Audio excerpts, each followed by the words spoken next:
Wow, Kimi, tumatapang na sa pagbabandera kay Paulo. May aaminin na kaya? I'm overheated,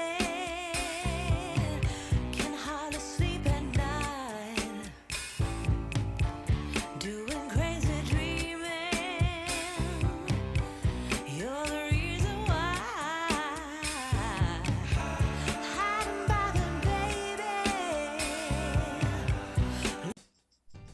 Talagang tumatapang na si Kim Chiu sa pagbabandera sa napapabalitang nobyo na niya, ang kapamilya star at hunk actor na si Paulo Avellino.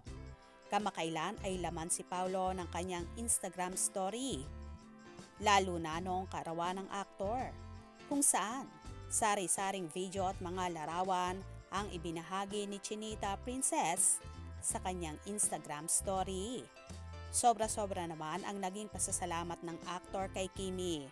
Kahit sa ilang video clips na isinishare ng dalaga, ay mamamataan mo pa rin doon ang aktor. Tila proud na nga siyang ibandera ang binata sa kanyang mga social media accounts.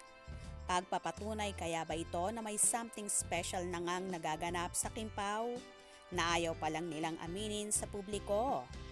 Mainit din kasi na pinag-uusapan ang naganap na kaarawan ni Paulo, na ang iba sinasabing nag-beach daw sina Paulo at Kim, at may nagsasabi rin na sa Amampulo or sa Siargao sila nagpunta, kung saan naglalagayan pa raw sila ng sunblock sa isa't isa.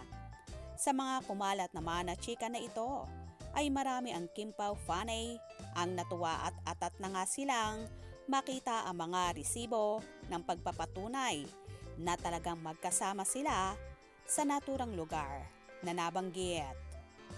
Samantala, nang matanong naman ang anchor ng ABS-CBN na si MJ Felipe sa nagdaang media junket si Kim Chiu kung nasaan daw ba ito noong kaarawan ni Paulo at ilang araw din itong absent sa It's Showtime.